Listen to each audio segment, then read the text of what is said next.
Purihin ang Panginoon. Hallelujah! Patuloy tayo magpasalamat sa Diyos dahil ang Kanyang salita ay patuloy na nagbibigay sa atin ng lakas at pag-asa. Amen! Ngayon po ang pag-aaralan natin ay patungkol po sa isang prinsipyo ng Diyos sa Kanyang kaharian. Tungkol po sa madalas na kailangan ng tao at wala naman ibang kailangan ng tao ang ating kalusugan. Amen. So ngayon po ay tatalakayin po natin o babasahin po natin ang isang pangyayari na nakasulat sa banal na kasulatan kung papaano po gumaling ang isang babaeng 12 taon nang may sakit, dinudugo araw-araw. At nais ko lang po na dahan-dahanin ang pagtuturo upang sa ganon ay marami pong makinabang. Sapagkat lalo po sa panahon ngayon ay kailangan po natin na tayo po ay walang sakit at karamdaman. Amen po ba?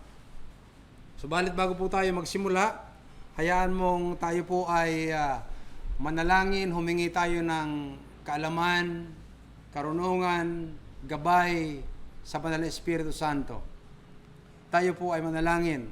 Ama naming Diyos na makapangyarihan sa lahat, kami po ay nagpapasalamat sa oras na ito upang sa ganon kami po ay makinabang sa mga pagpapala mo mula sa iyong makapangyarihang salita. Nagpapasalamat po kami sapagkat ikaw ang Diyos na hindi nagbabago kahapon magpakailanman. Ikaw ang Diyos ni Abraham, ikaw ang Diyos ni Jacob, ni Isaac, ikaw ang Diyos ng mga propeta. At nagpapasalamat po kami sa iyo dahil ikaw din po ang Diyos na aming pinaglilingkuran. Ikaw ang Diyos na nagsugo sa iyong bugtong na anak na si Jesus upang kami itubusin.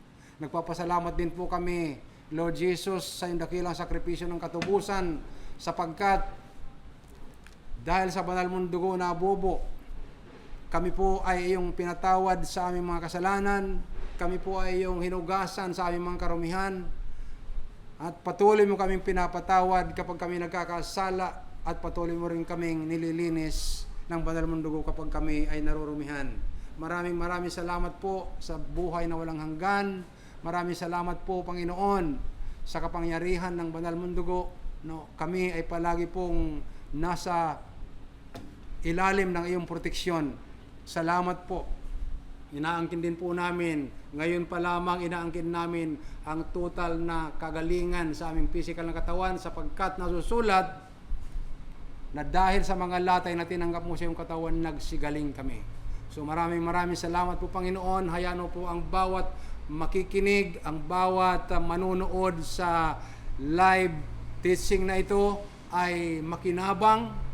Hinihiling ko po, Amang Banal, sa pangalan ng Ibugtong Anak na si Jesus, na ang Banal na Espiritu Santo ay patuloy na gumabay sa bawat makikinig, sa bawat manunood, at hayaan mong magkaroon po ng kapangyarihan, magkaroon ng katugunan, magkaroon po ng pagpapala ang bawat sinserong nakikinig sa salita ng Diyos. Sapagkat nasusulat nga po na mapalad ang nagbabasa ng salita ng Diyos, mapalad ang nakikinig ng salita ng Diyos, at lalong mapalad ang nagsasagawa ng salita ng Diyos. Maraming salamat po, Ama, sa pangalan ni Jesus. Lahat magsabi ng Amen and Amen. Hallelujah.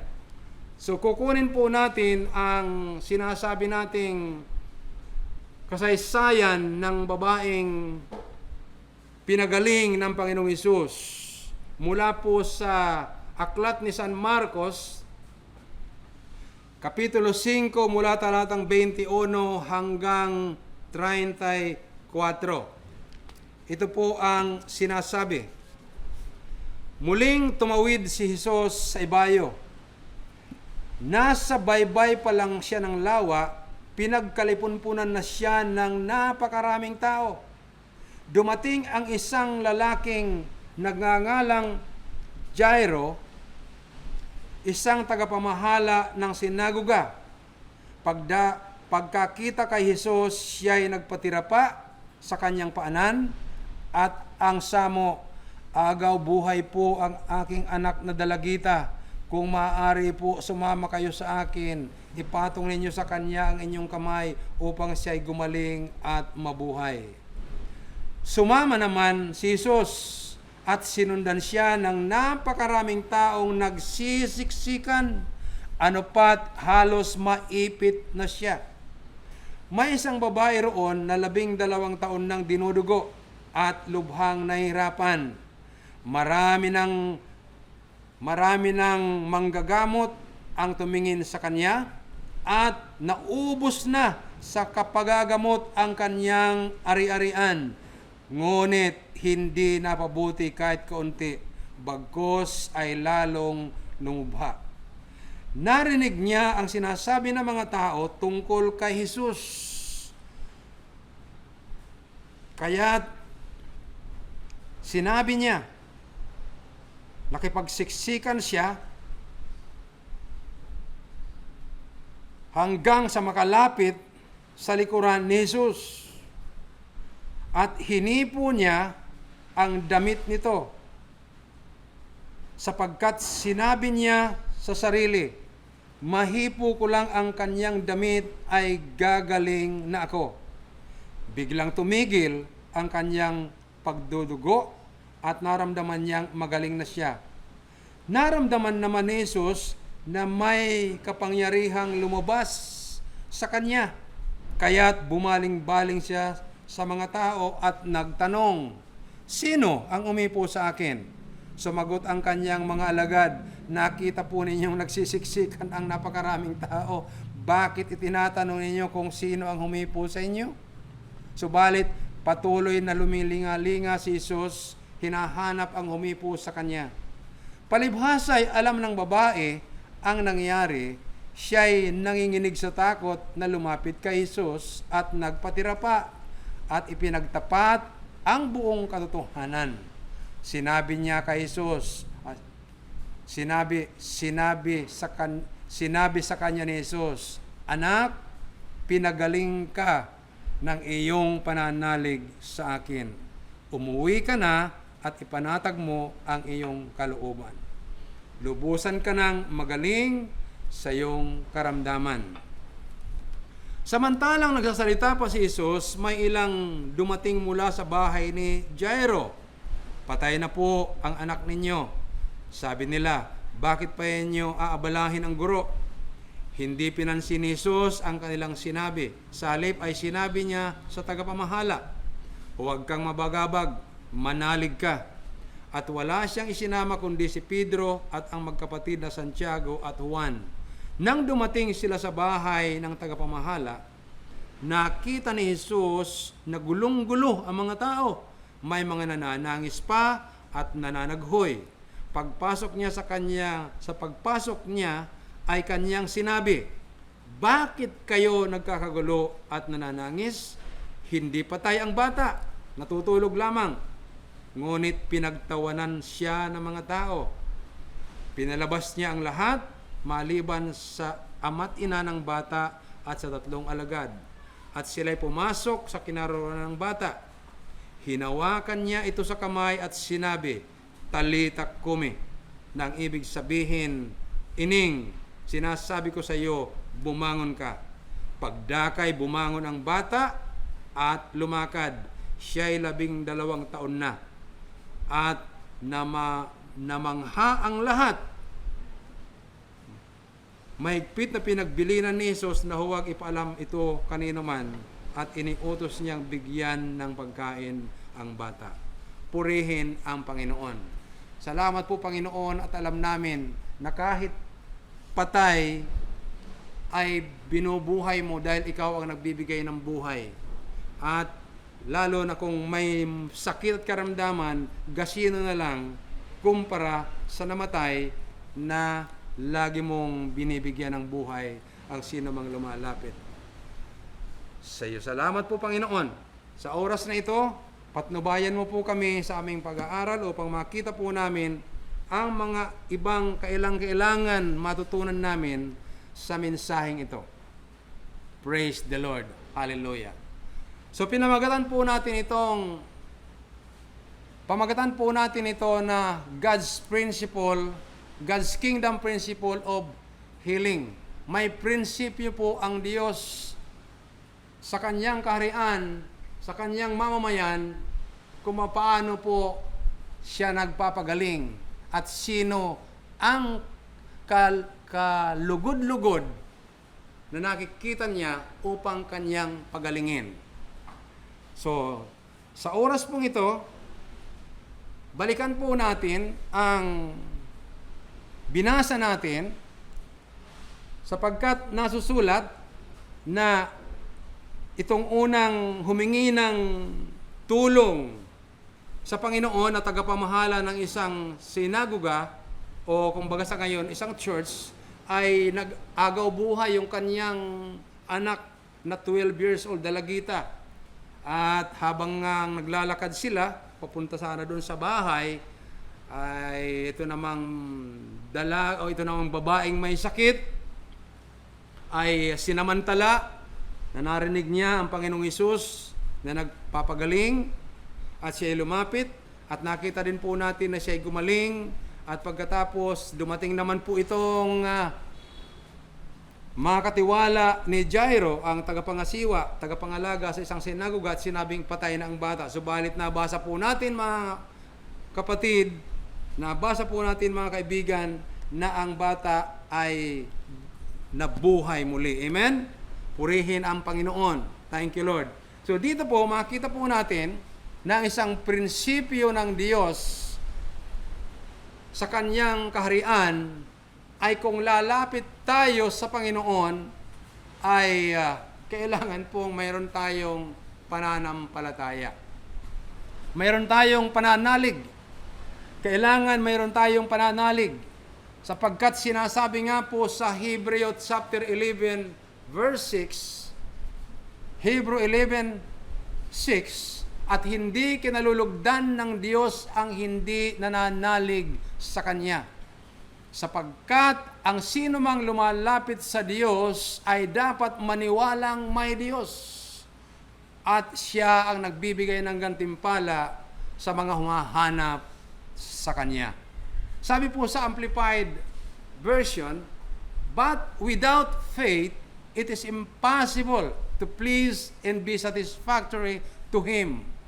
For whoever would come near to God must necessarily believe that God exists and that He is the rewarder of those who earnestly and diligently seek Him. So napakaliwanag po na kailangan ng Diyos ang paglapit natin sa Kanya ay dapat mayroon tayong pananalig.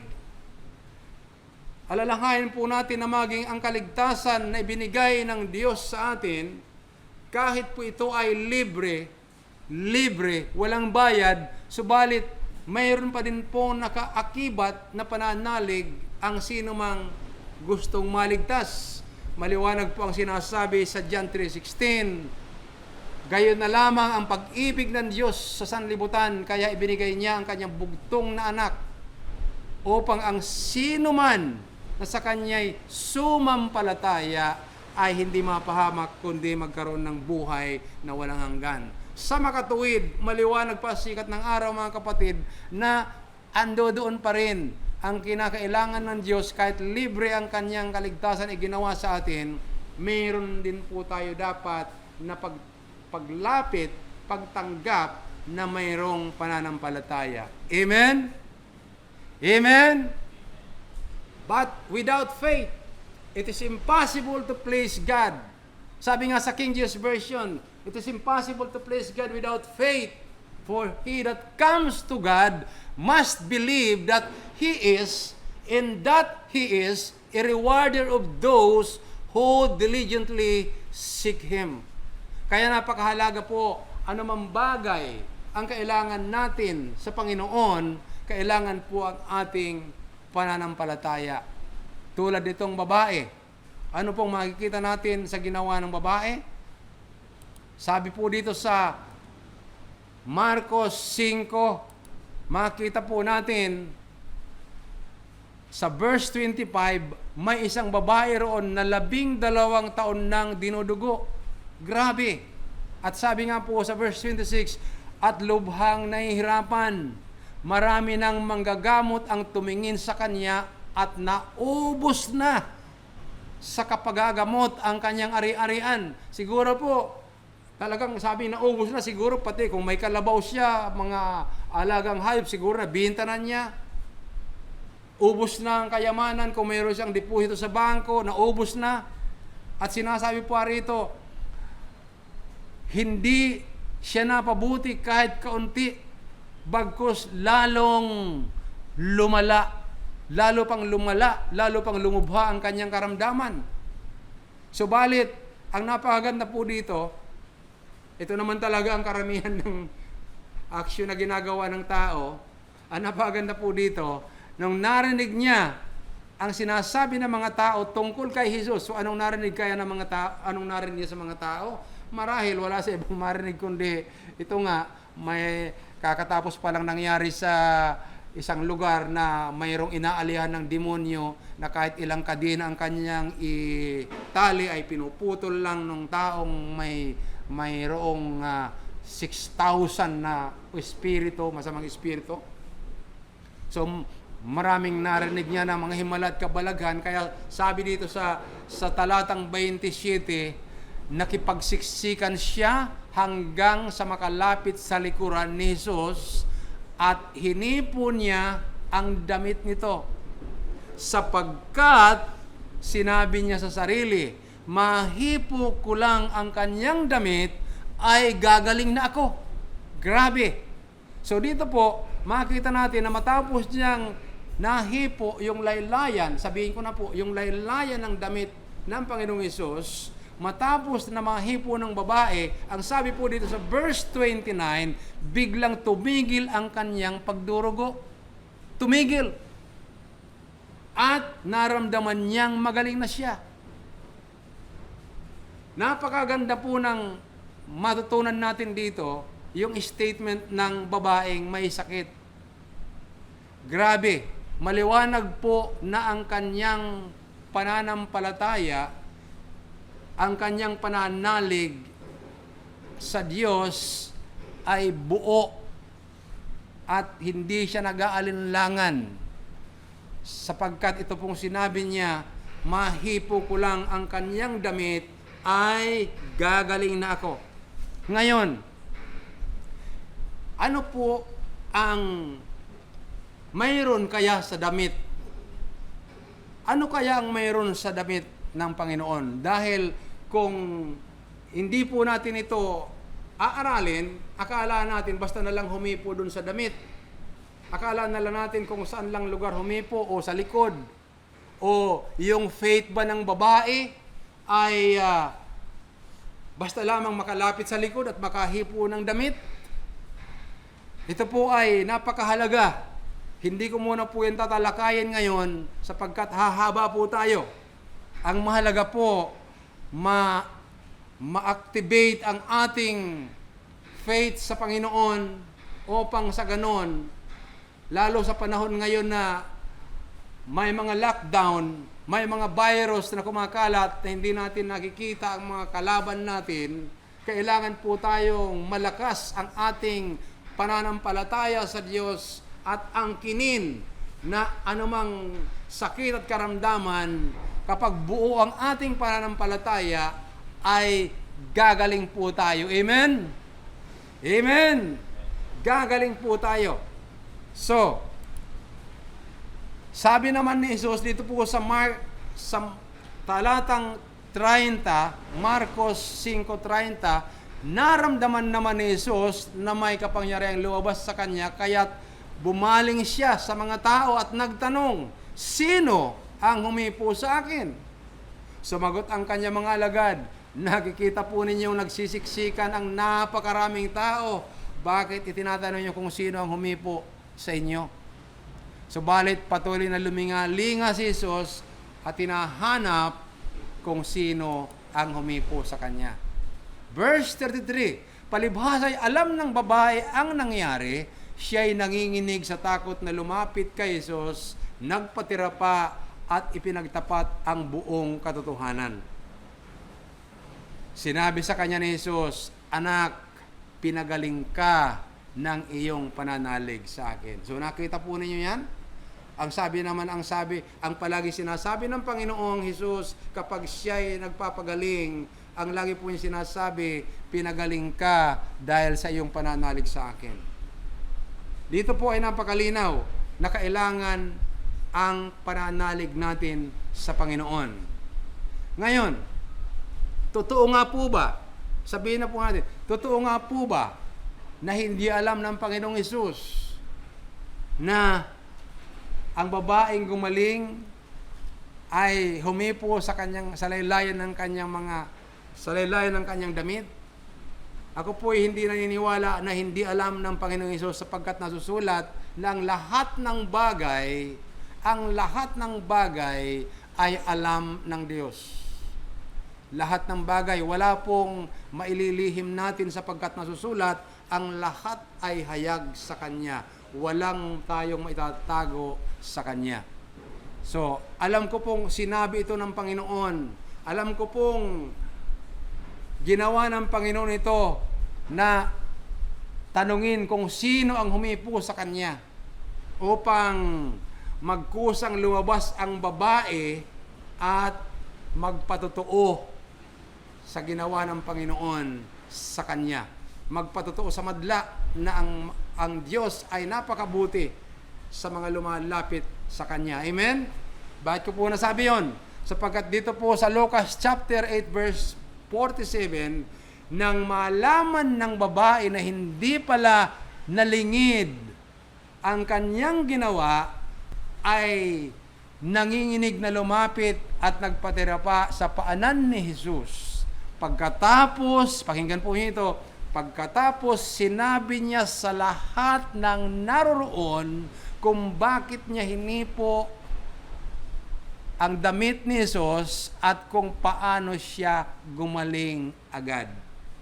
So, sa Marcos chapter 5 verse 8 and 20 din po, yung pinagaling ng Panginoong Hesus, gustong sumama. Kung babasahin po yan ninyo sa Mark chapter 5 verse 8 and 20, yung pinagaling ng Panginoong Hesus, gustong sumama kay Hesus, gustong sumama sa Panginoon. Kaya lang ang sinabi ng Panginoon, huwag kang sumama, bagkos umuwi ka sa iyong pamilya at sabihin mo ang ginawa sa iyo na kabutihan ng Panginoon. Ito po ang isang napakahalaga na kung saan lagi natin ikinakahiya na ang Diyos ay ipatotoo natin. Sa lahat ng bagay, maraming ginagawa ang Panginoon sa buhay natin na kung saan hindi po tayo nagpapatotoo. Napakahalaga sapagkat yun po ang nais ng Diyos na magpatotoo o magpasalamat tayo. Ang sabi nga po sa 1 Thessalonians chapter 5 verse 18, in everything give thanks. Kung yun ngang hindi na mabuti sapagkat nakasulat, in every circumstances give thanks, for that is the will of God for us who in Christ Jesus. So kung yun ngang hindi magandang sitwasyon, ay kailangan pa tayo magpasalamat, magpatotoo. Gaano pa kaya kung tayo ay ginawa ng Panginoon ay isang kagilagilalas na himala na wala na tayong maibili ng gamot, wala na. Kadalasan, inuuna kasi ng mga tao, inuuna muna yung mga gamot, inuuna muna yung mga pagpunta kung saan-saan para gumaling siya. Subalit nakakalimutan na mayroon tayong dakilang manggagamot. Amen? Napakahalaga po ito. Ngayon, lagi po nating uulitin ko po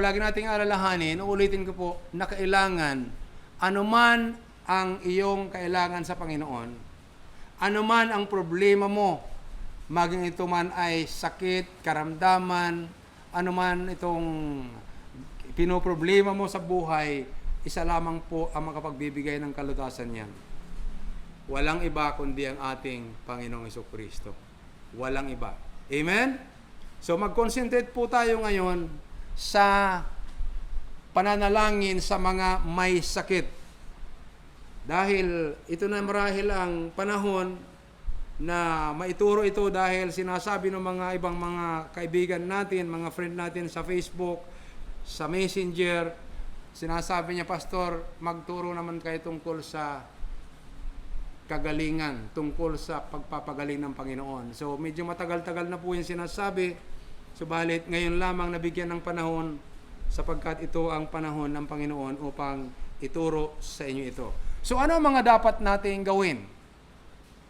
Kung ikaw ay may sakit, ano ang mga dapat mong gawin? Kailangan po nating tandaan na yung babae, sabi niya, mahipo ko lang ang laylayan ng damit ng Panginoon, ay gagaling na ako. So, dapat determinado po tayo. Hindi po tayo dapat mag-alinlangan. Hindi po tayo dapat mag-alinlangan. Ulitin ko po, hindi po tayo dapat nag-aalinlangan. Sapagkat hindi nga kinakalugdan ng Diyos kapag tayo ay nag-aalinlangan. Ulitin ko, hindi po tayo kinakalugdan ng Diyos kapag tayo ay nag-aalinlangan. Sabi po dito sa Aklat ni Santiago, chapter 1, babasahin po natin na maliwanag upang atin pong matandaan at matutunan. Sabi po sa Aklat ni Santiago, chapter 1, verse 5, ngunit kung kulang ang karunungan ng sino man sa inyo, humingi siya sa Diyos. Humingi siya sa Diyos. At siya'y bibigyan. Sapagkat ang Diyos ay saganang magbigay at di nanunumbat. Pakinggan po ninyo itong verse 6. Subalit, ang humihingi ay dapat manalig at huwag mag-alinlangan.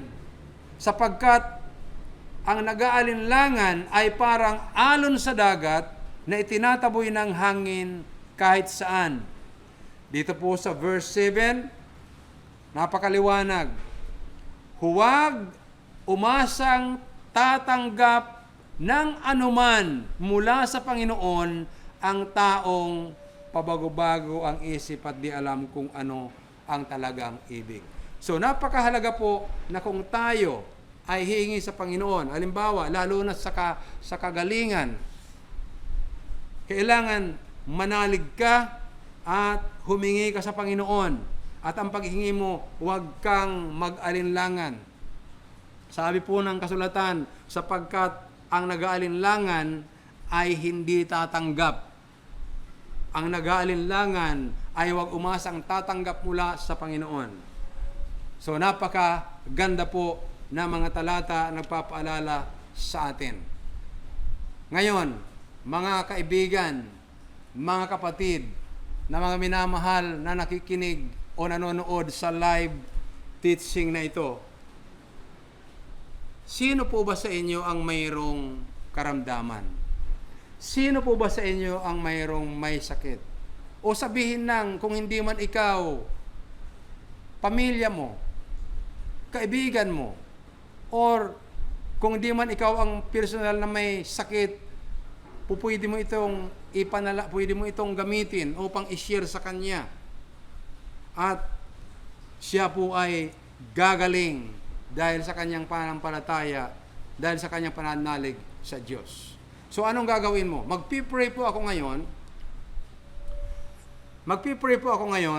at wala ka ibang gagawin kundi mag-agree ka po sa panalangin. Mag-agree ka sa panalangin at maaari kang mag-comment, maaari mong i-like ang teaching na ito at pupwede ka nang magpasalamat sa Diyos.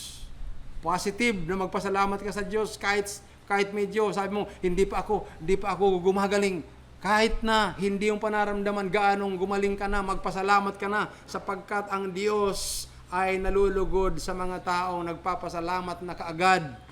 kahit hindi pa niya nararamdaman, sapagkat ang pananampalataya natin ay hindi po sa pakiramdam. Amen? Ang pananampalataya po natin ay hindi po dinadaan sa pakiramdam. Nasusulat po sa Hebrews chapter 11, napakaliwanag pa po sa sikat ng araw na ang pananampalataya o ang pananalig ay nagtitiwala na mangyayari ang mga inaasahan natin at naniniwala sa mga bagay na di natin nakikita. So kahit hindi mo pa nakikita sa sarili mo na ikaw ay lubusan ng pinagaling, tulad nung babae, sabi niya, mahipo ko lang mang, tiyak, gagaling ako. Andun na po yung buo ang kanyang pagtitiwala. Kahit hindi pa niya nararamdaman, sinabi na niya, tiyak, gagaling ako. So ngayon, mananalangin po ako at mag-agree po kayo sa panalangin.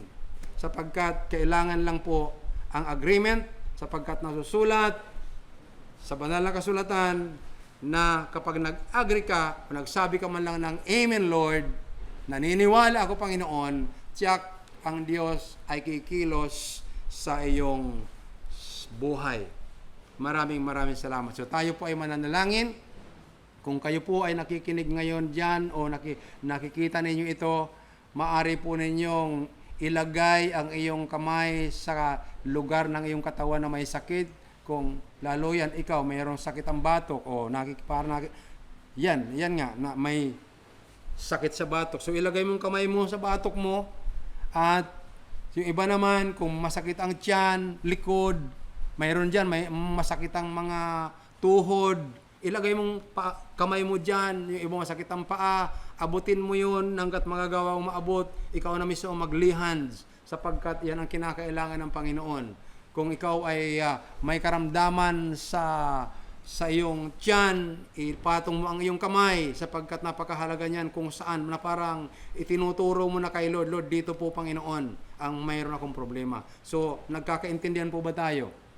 Ipatong mo po ang kamay mo sa may lugar na may sakit sa iyong katawan at mag-agree ka sa panalangin ito.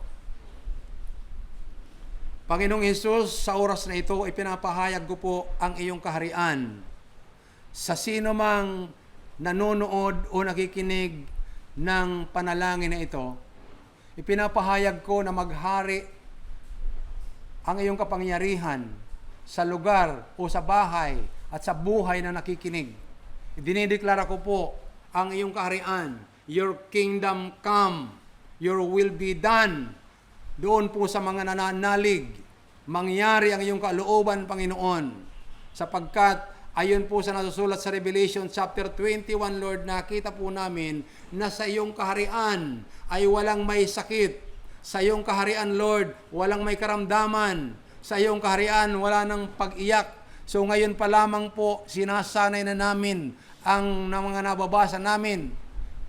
Sinasanay na namin na ito'y maranasan namin na walang isang man na nananalig sa iyo na hindi mo papagalingin bagkus sa ora mismo. Gagaling po, nakikita mo po, Lord, ang mga taong ito. Yung iba po nakapatong ang kamay sa tiyan, ang iba sa batok, ang iba nakapatong ang kanyang kamay sa paa, sa tuhod, sa ibang parte ng katawan. Ngayon, idinideklara ko, Panginoon, saan man nakapatong ang kamay ng mga taong nanonood ngayon, na mga minamahal mo, Panginoon, sila po ay gumaling in the name of Jesus Christ of Nazareth. Gumaling ka.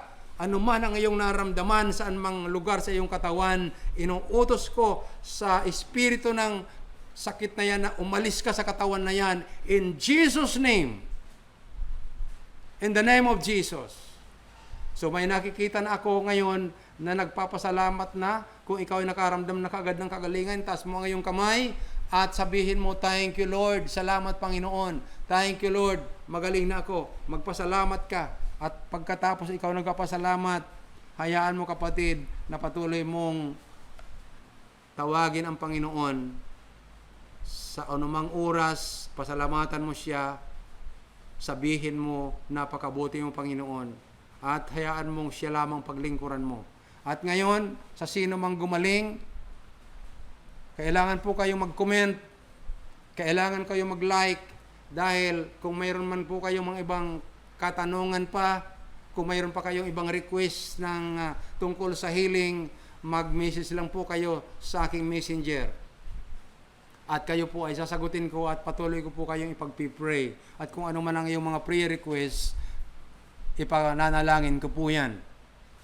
Magpakilala lang po kayo kung sino kayo at kung saan kayong lugar, kung saan kayong bansa, kung saan kayo dito sa Pilipinas. Kailangan po malaman ko upang sa ganon, kapag nagpipray ako, ay ma-visualize ko po kung saan kayong lugar at kung anong sakit na inyong gustong gumaling, ma-visualize ko po at maitaas ko sa Panginoon sapagkat sa Kanya ay wala pong imposible. Amen? Maraming salamat po. So ngayon, sa mga gumaling, sa mga nakinig na hindi pa po nasa loob ng kaharian ng Diyos, mayroon po akong magandang balita sa inyo. Ako po, na narinig nyo nangangaral, wala po akong relihiyon. Ang ipinapangaral ko po ay ang kaharian ng Diyos sapagkat yan po ang nasusulat, kaharian ng Diyos.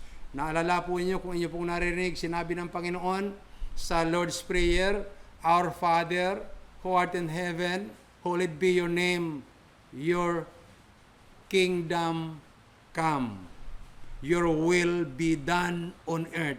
So ang maliwanag po na makita natin doon ay kaharian ng Diyos. Kaharian ng Diyos. Amen?